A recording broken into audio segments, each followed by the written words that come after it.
लोकतंत्र, गणतंत्र और प्रजातंत्र में क्या अंतर पूछा गया है। देखिए, जो लोकतंत्र है इसको हम अपनी ही भाषा में बताएं तो ज़्यादा समझ में आएगा। लोकतंत्र, तंत्र का मतलब होता है मशीन, मशीनरी। मशीन किसको कहा जाता है? थ्री इडियट्स वाली जो पिक्चर की जो डेफिनेशन है वो नहीं चलेगी, ना उनकी चलेगी ना उनकी चलेगी। मशीन उसको कहा जाता है कि जिसके सभी पुर्जे एक निश्चित तारतम्यता से बंधे हो और कार्य को कर रहे हो, ठीक, दिए गए कार्य को कर रहे हो। तो इस ऐसे तंत्र को मशीन कहा जाता है, ठीक है। ऐसा नहीं है कि जो उसमें कहा था कि इंसान के काम को आसान करे, नहीं, जो उसमें चीज़ें लगी हुई हैं, जो फंक्शनिंग है उसकी, वो एक सही, उसके कल पुर्जे जितने हैं उस अपने सही, शरीर भी एक तरह का मशीन है। तो ऐसी व्यवस्था जिसमें सभी जो हिस्से हैं तंत्र के वो सुचारू रूप से काम करें, वो टोटल कुल मिलाकर उसको मशीन कहा गया है। तो जो मशीन है, कहा गया लोकतंत्र, यानी कि लोगों का द्वारा या लोगों से संचालित ऐसा तंत्र, ऐसी मशीनरी जो लोग चला रहे हैं। सीधा सिंपल बात ये, तो मतलब ये हुआ, ये कैसे होगा? ये ऐसे होगा कि किसी भी व्यवस्था को चलाने के लिए हम एक छोटी सी यूनिट्स को लेकर चलते हैं। एक हम समाज को या समाज से छोटी परिवार की इकाई को लेते हैं। परिवार का जो मुखिया होता है, ठीक, वो अधिकतर किससे संबंधित होता है? राजतंत्र से संबंधित होता है। उसका जो है राजतंत्र होता है। जो मुखिया होता है वो बिना किसी के चुने स्वयं छोटों पर जो परिवार के अन्य सदस्य हैं उनको गाइड करता है। इसका मतलब ये हुआ कि जो बुजुर्ग है, टॉप पर है, उसको क्या होना चाहिए? अनुभव से ओतप्रोत और ज्ञान से ओतप्रोत होना चाहिए। मतलब अनुभव उसका जबरदस्त और उसका एप्लीकेशन वो भी जबरदस्त होना चाहिए, तभी वो मार्गदर्शन कर सकता है, अन्यथा की स्थिति पे नहीं कर सकता। अब जो लोकतंत्र है, जहां पर लोग जो चुन रहे हैं, किसको चुन रहे हैं? अपने राजा को, अपने प्रतिनिधि को। राजा को मैंने इसलिए कहा है क्योंकि गणतंत्र भी साथ में दिया है। राजा इसलिए कहा है क्योंकि वो नीचे से लगा करके ऊपर तक चुनाव होता है, और जो मुखिया होता है वो एक तरह से इनडायरेक्ट, अप्रत्यक्ष रूप से जनता द्वारा ही वो चुना जाता है। भाई, राष्ट्रपति के जो चुनाव है उसमें निर्वाचित जो लोकसभा, राज्यसभा और विधानसभाओं के सदस्य होते हैं वही तो होते हैं। उनको कौन चुनता है? उनको जनता चुनती है डायरेक्ट। ये अप्रत्यक्ष होता है। तो देखा जाए तो एक तरह से जनता ही उनको चुन रही है। अब प्रश्न ये उठता है कि जनता जिसको चुन रही है वो कितने योग्य है?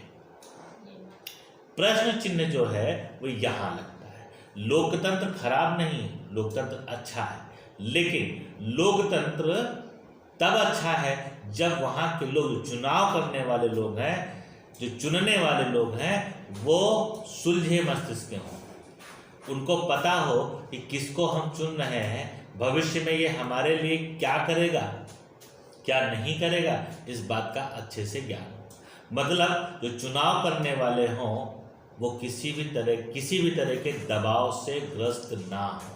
मतलब ना तो उनको लालच हो किसी बात का, ना ही किसी बात का भय हो, ठीक, इन सब चीज़ों से वो मुक्त हो।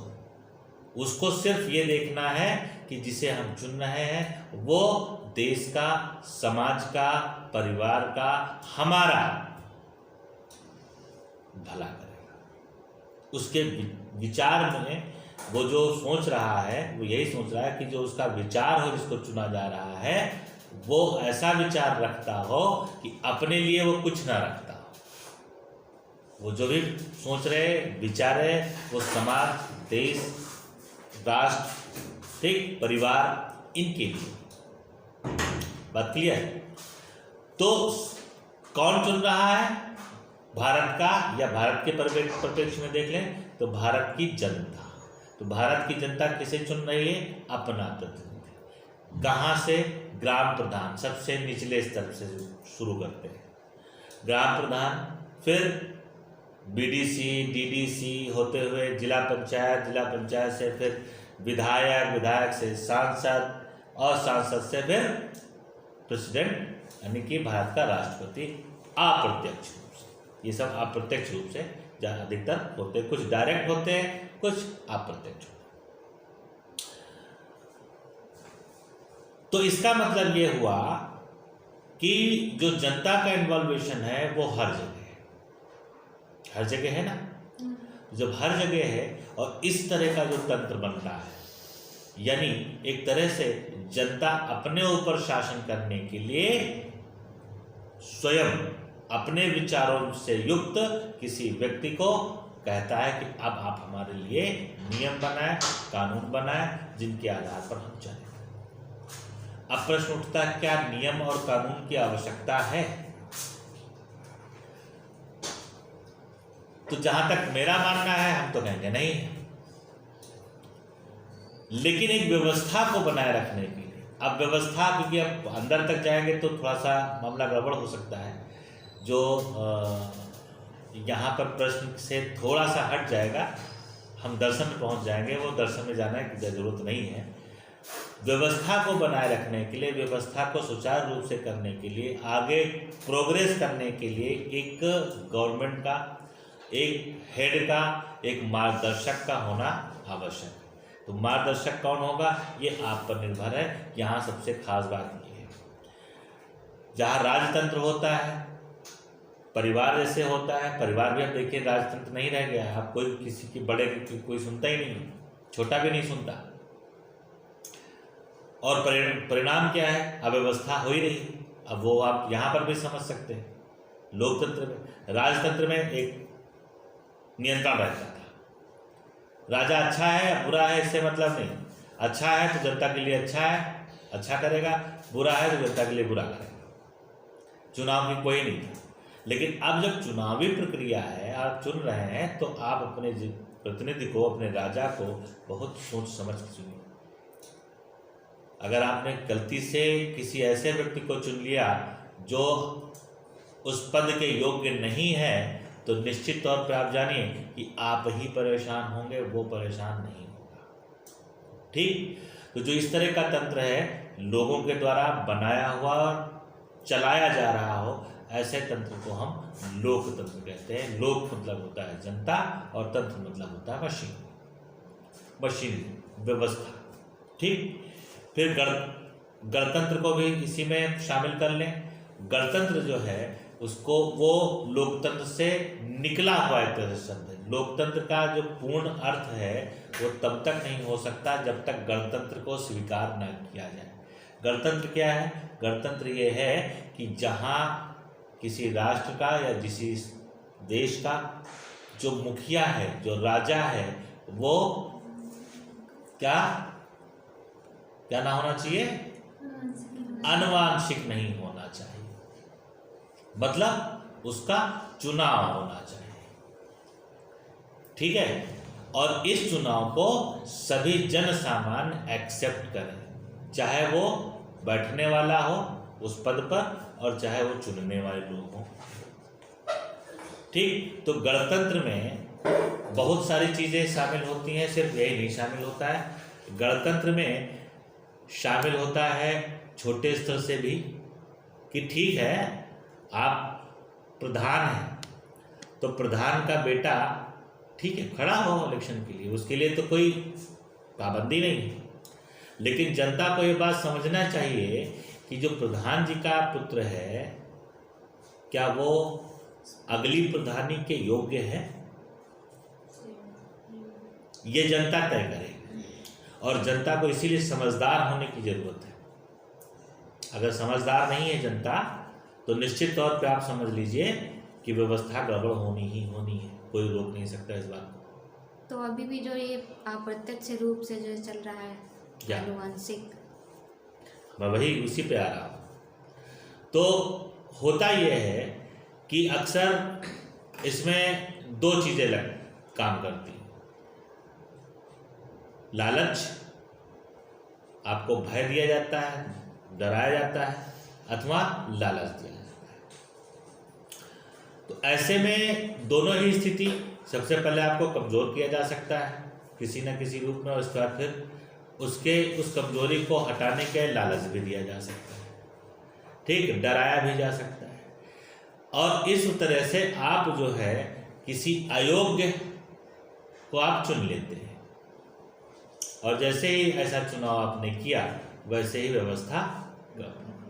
देखिए, स्वतंत्रता है, राजा का पुत्र जो है राजा के लिए जहाँ चुनाव हो रहा है उस चुनावी प्रक्रिया में अपने आप को नामित कर सकता है, किंतु वो चुना जाएगा अथवा नहीं चुना जाएगा ये जनता पर निर्भर है। अगर जनता राजा के कृत्यों से संतुष्ट है तो हो सकता है कि उसके पुत्र को जनता चुन ले, लेकिन उसे पुत्र को पहले देखना चाहिए, उसका इतिहास देखना चाहिए कि वो पहले, इससे पहले कहीं ऐसा तो नहीं है कि उसने कुछ गड़बड़ किया जो संज्ञान में ना हो, आपकी जानकारी में ना हो।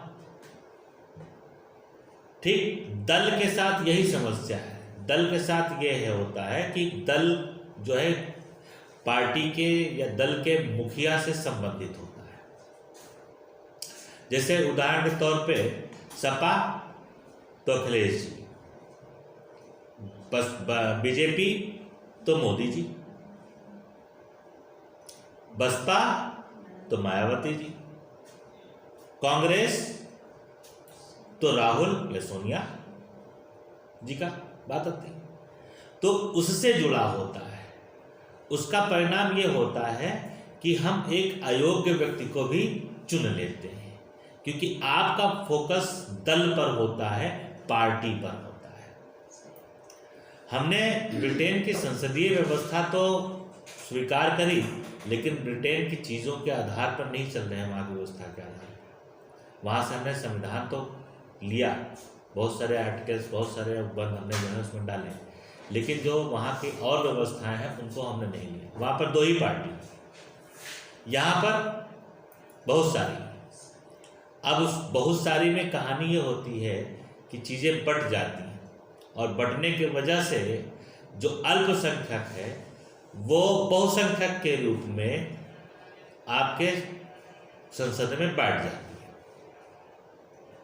परिणाम ये होता है कि अल्पसंख्यक बहुसंख्यक पर शासन करते हैं। बात समझ में नहीं आ रही होगी, इसका कैलकुलेशन करेंगे तो समझ में आएगी, हम इस पर बहुत ज़्यादा चर्चा नहीं करेंगे, क्योंकि बहुत सारी जो सिविल सर्विसेज है, सिविल सर्विसेज में खास बात यही है कि जो ऑनलाइन तैयारी है वो बड़ा मुश्किल है। बहुत सारी चीज़ें आपको नहीं बताई जा सकती, क्योंकि बहुत सारी चीज़ें बताएंगे तो पब्लिक होती है ना वीडियो, तो वीडियो जो है वो पब्लिक होने पर अव्यवस्था फैल सकती है, इसलिए जो रियल चीज़ है वो नहीं बताई जा सकती। लेकिन हाँ, इसका आप कैलकुलेशन करेंगे तो आप बस समझ में आएगा कि अल्पसंख्यक कैसे बहुसंख्यक पर शासन करता है।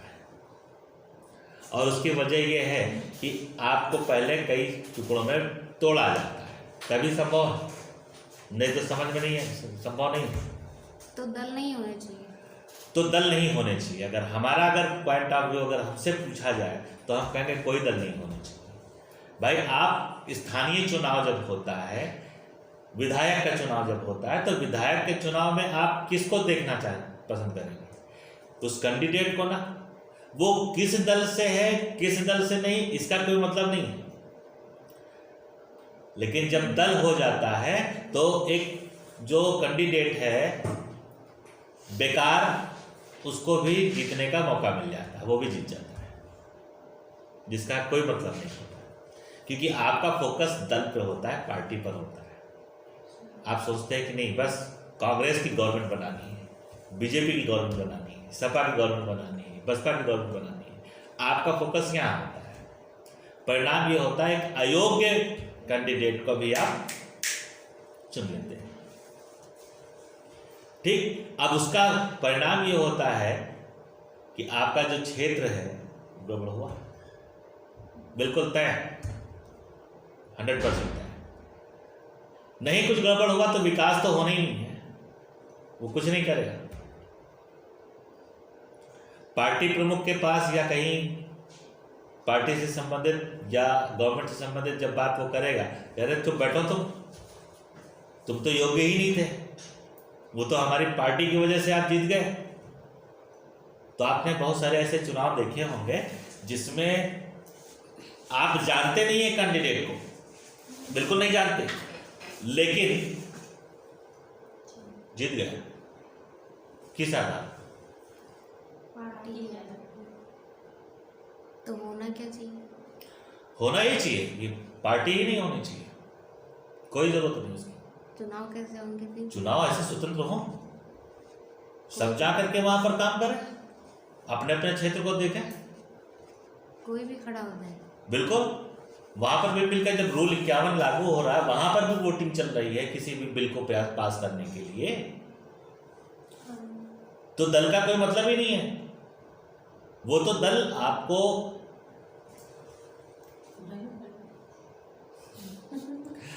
नहीं बता सकते वो थोड़ा सा खैर कोई बात नहीं, मतलब सवाल जो है जब ऑफलाइन पे हम पहुंचेंगे तो हम आपको बताएंगे क्या है इसके पीछे का।